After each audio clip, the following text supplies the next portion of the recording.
So this is the first part of what I hope is going to be a little video series of just talking a little bit about how I do my my horse logging. Not in every nitty-gritty detail, but just a general overview for those people who might not be familiar with small-scale logging. And I work by myself. I don't have any hired help, or you don't even have any volunteers. I'm a one-man operation, and I have two teams of horses that I use. Not that I drive them both simultaneously, but I can have one working while the other one's resting, and that way I always have a spare team. Uh, and even if one horse is down, then I have a spare horse, and you always got to have power available. And as you can see in the sign behind me, I call it living power as opposed to um, you know combustion engines. Now, having said that, I do run a bit of a hybrid logging operation. I almost always have a four-wheel drive 50 horsepower loader tractor on site, and that way I can pile logs easily by myself. And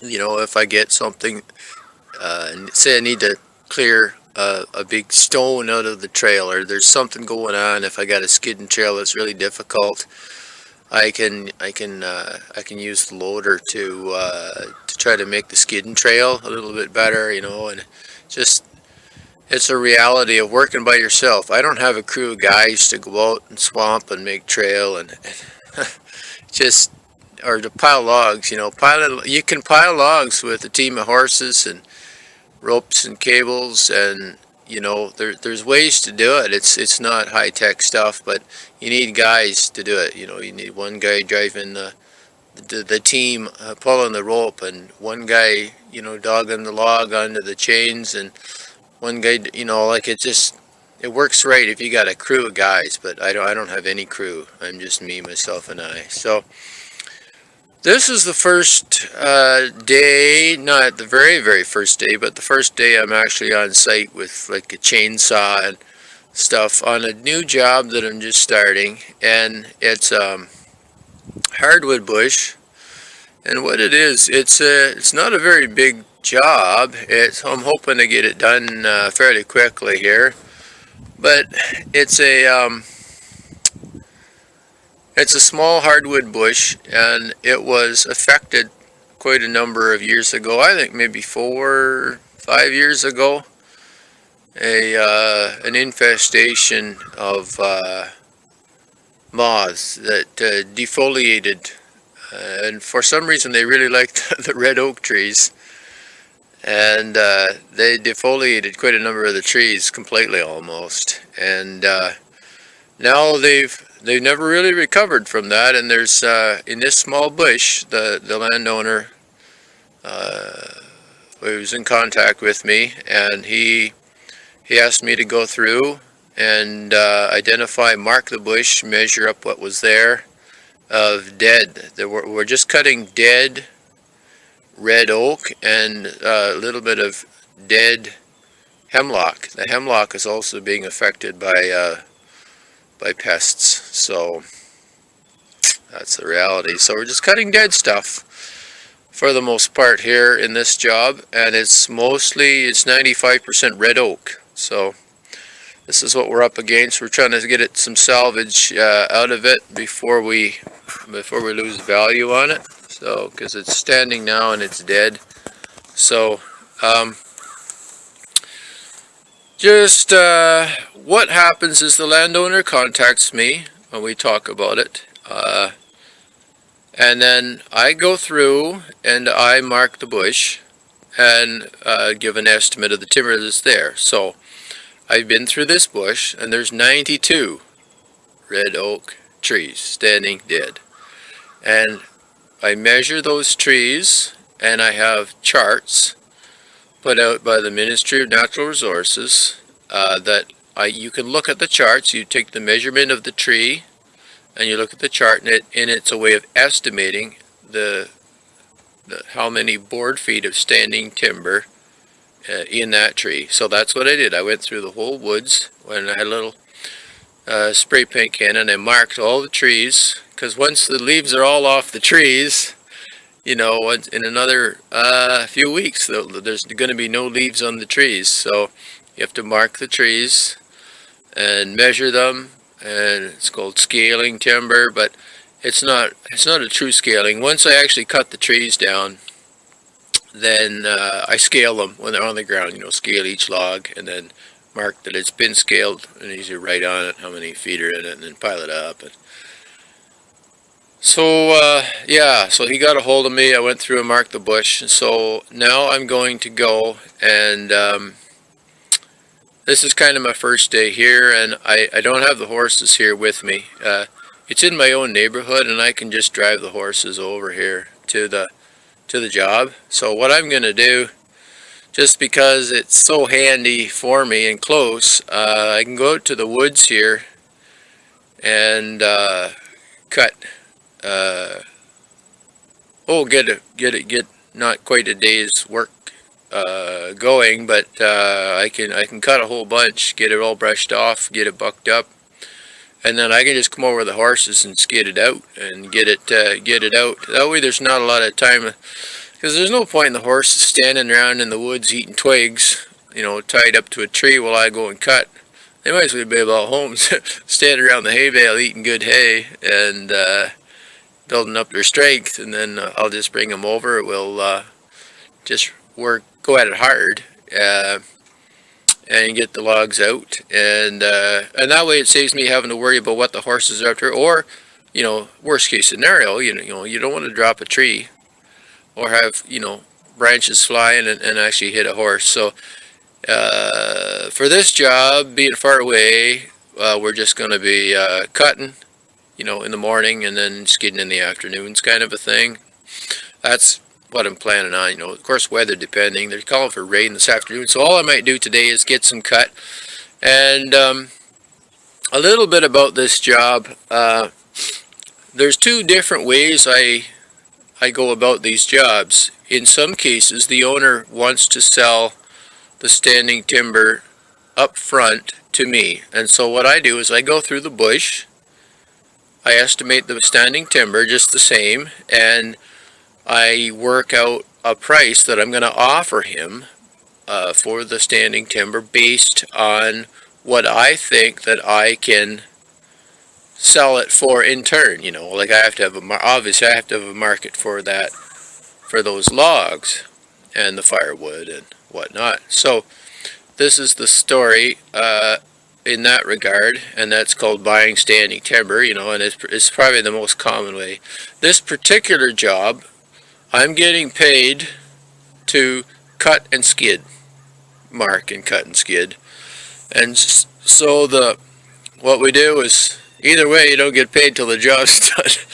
So you got to do a lot of work to get a little bit of money here in this world. So what you do is you cut the trees down, and you skid them out, and you scale them, and you pile them all up, and then the logs get sold to a sawmill, and then from the proceeds of the sale, I get paid so much 1,000 board feet. And that's usually how things are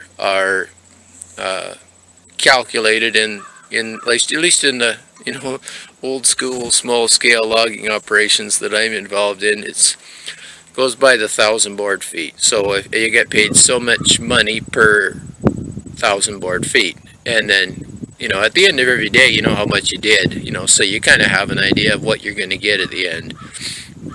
And that has to pay your wages, has to maintain your horses, has to replace equipment, repair equipment.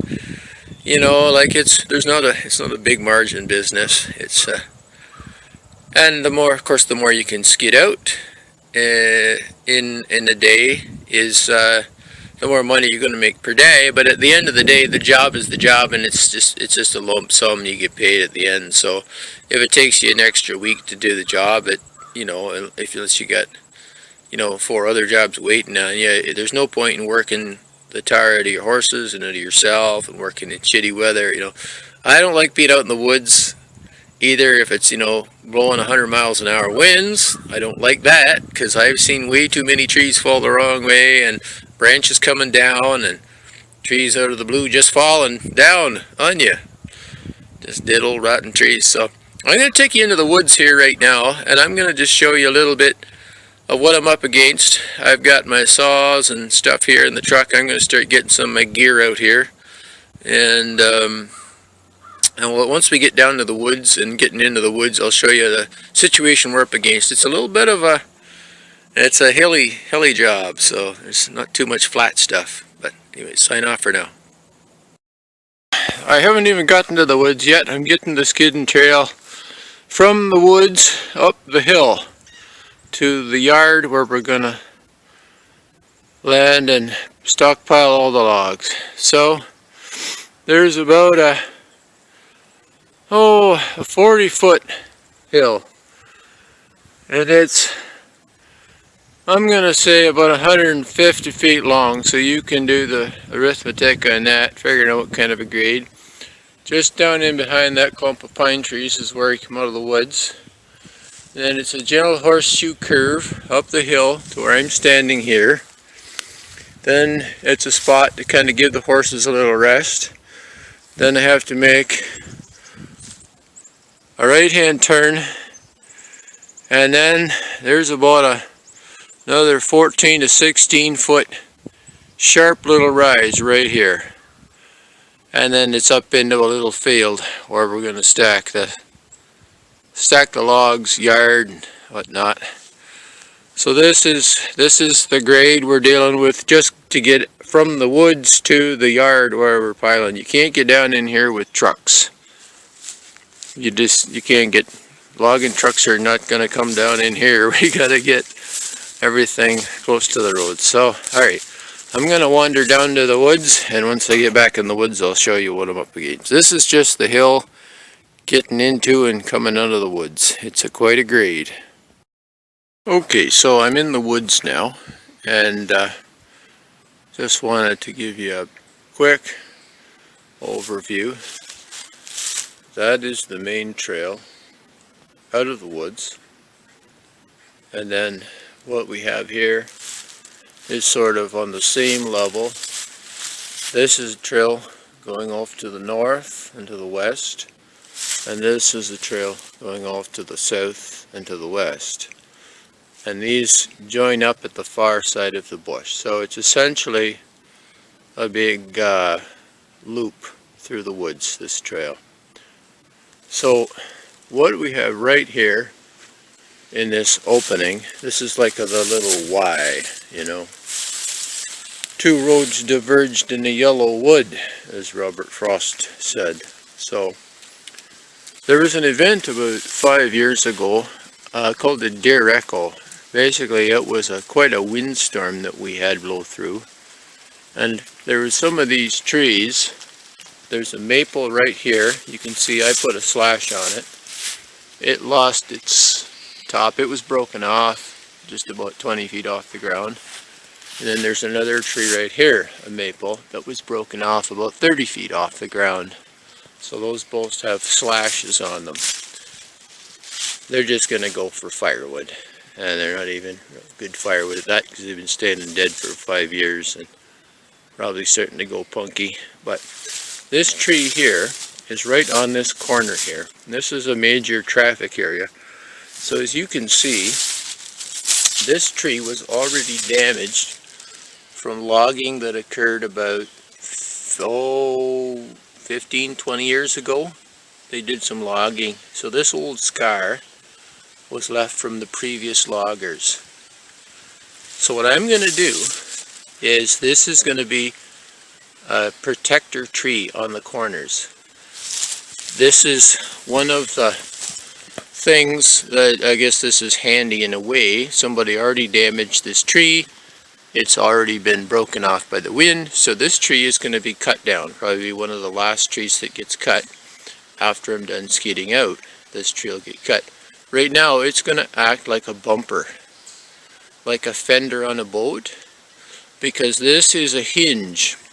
This trail comes out here and turns a 90-degree corner and goes out here, and this tree will act as a hinge. Now, if I didn't have this tree here already dead, broken off, damaged, ready to be sacrificed, then what I do is I would take one of two things. Either a piece of sheet metal, like a roofing tin, you know, galvanized roofing. I wrap it around the tree and then wrap fence wire around it to hold it on, and what that does is it serves as a sacrificial skid plate on the tree so that the tree doesn't get damaged. That's my preferred solution to hinge trees that I have to protect. Is I wrap them in, basically put a coat of armor around them with a piece of sheet steel. I can also use a piece of rubber matting or rubber, you know, conveyor belting if I need to, wrap around the tree. Steel slides easier, so I like to use roofing steel. Just put it on with the ribs in towards the tree, wrap it around, a couple of wraps of fence wire to hold it snug and tight so it doesn't shift, and you're good to go. And it serves as just like a coat of armor around the stump of the tree. It only needs to be up, you know, 4 feet, just enough to, so that when the trees come along, they just skid past it and slide away. So that's that. Just wanted to talk about that. So this is the stoop. Just getting into the woods. We go this way, and we go this way, and we walk along. And so I'm going to walk back in here, and I'm going to show you. Obviously, this is a tree right here. If you can see that orange dot. It was not the brightest paint, you know, what can you do? It's supposed to be fluorescent orange, but there's a dot. And this tree is a red oak tree. And it goes up about 30 feet to the first crotch there. And then it's completely dead up there. It didn't leaf out this year. And there's 92 red oak trees just like this in this woods.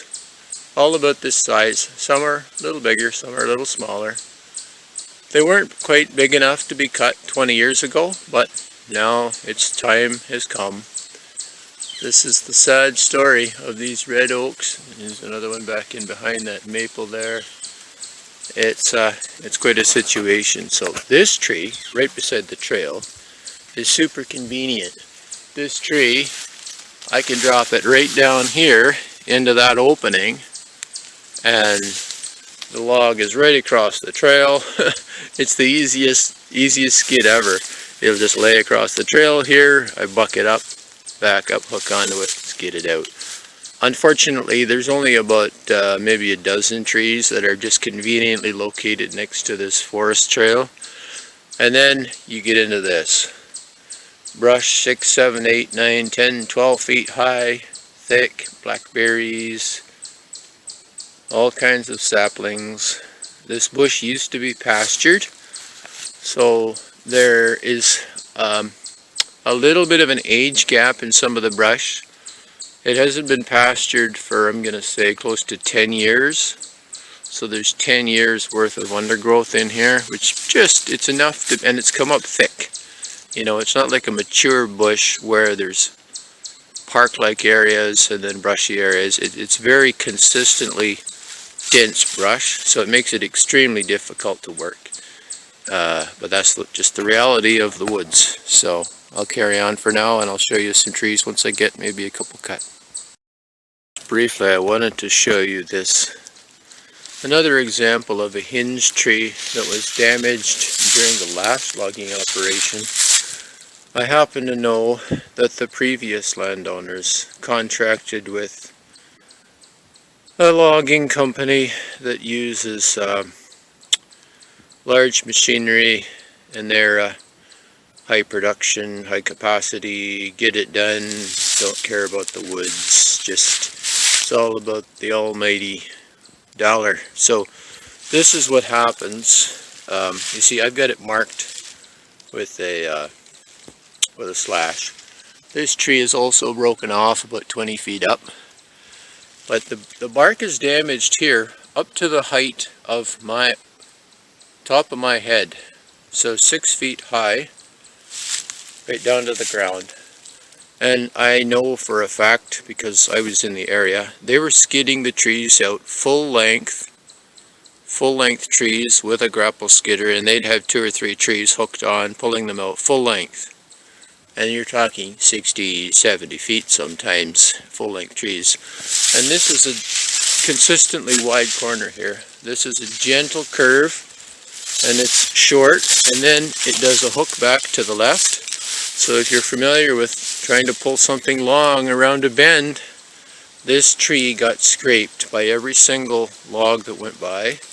And so this is a case where smaller hitches, shorter logs, and protecting that tree, you would wrap a piece of sheet metal around the tree. Obviously, I've got this marked. This is going to go for firewood.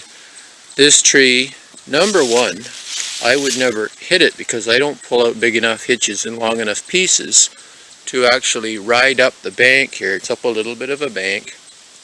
But I'm going to leave this tree till the end, and it'll serve, just in case, it'll serve as a protection for this tree here. Now this tree here is nothing special. It's a leaning tree, which if we were cutting live wood, I would cut it and get it out of the way because it's leaning up into this other oak here. There's an oak there that the wind broke off. So there's lots of work that we could do in this forest, but the owner just wants the dead stuff cut. The dead standing oak, and of course these incidental trees that are broken and dead standing too. So there's just another example of how a tree needs to be protected when you're skidding out logs. So, sign off for now. I got my first tree down here, and this is probably one of the poorer trees. It's a tree up in a far corner of the property, and as you may be able to tell, this is old page wire fence. Now this isn't a line fence because we're in the middle of the property, but obviously at one point in time, many years ago, somebody put a fence up through the woods here. So they used to run cattle in here. Now there hasn't been cattle in here for probably 40, 50 years, but this old page wire fence is the sort of thing. See, and there's an old T-post over here. So when I was out marking the bush, this is another thing I'm always on the lookout for. Old runs of barbed wire, old page wire down in the dirt. Because if you get a team of horses snagged up in a bunch of old barbed wire, or even page wire like this, it's a disaster. You can get horses cut, injured. Just, so you always have to be on your watch. Now this tree, the fence wasn't stapled to it, because this tree grew up after the fence was put in. So, anyways, here's the stump. You can see, there's the hinge. And, yeah, it was dead. The bark's coming off it here. This stuff needs to get cut. There's a little bit of, you know, fungus and stuff growing on the tree. Anyways, so this is a very poor tree. It's all curvy and hooks and this and that and the other. So it's down, and just walking down along the tree. You see here the bark is completely just shattered off when it hit the ground. But, and then the top here is strung out. So I dropped it down between those two little maples. We want to preserve all the maple trees and well, any healthy living tree. We don't want to damage anything that's alive and living. So here's a stump from the previous logging. As you can see, it was about 20 years ago. So that's about a 20-year rotten stump. And this is right in the corner of the woods too. So, yeah, this little tree, you can see, little maple here. There's about a 6 foot between here and there. That little tree and this little tree, there was about a 6 foot window to drop this tree. And it was leaning up, it was growing right up close beside this other maple. And I really got fortunate. I was able to fall it so that it didn't even clean out any branches off that maple tree. And this maple here got protected, and that maple there was protected. So if you're careful about how you drop your trees, notch it careful. And this one I was just fortunate, it had the right lean to it and enough of a gap here, and that it just went exactly where I wanted it. So now I'll come up to the end of it here, and I'll be able to pull it out down this little ravine here. What I'll do to start with is I'll put a hook onto it with a cable. I put a snatch block. You see that big tree over there? I put a snatch block there. Run the cable down, and I'll pull this out about 30 feet with the cable and the snatch block, the whole thing. I get a reduction pull on the snatch block. You anchor it to a tree, you come over here, hook a snatch block onto your tongs, and then you come back to where you're going to hook on and pull. Get the camera focused, and then I pull straight down the trail there, and that enables me to get this tree out of this little hole here, all the saw logs, and then I'll cut them up here, buck them up, and pull them out, 10 feet at a time, or whatever they come out as. There's a few crooks and hooks with. So anyways, that's the basic theory. I cut this one here kind of first because I knew it was tangled up in fence wire, stuck between two tight trees, and I wanted to make sure I got it down. And so yeah, that's the story. I'll sign off for now.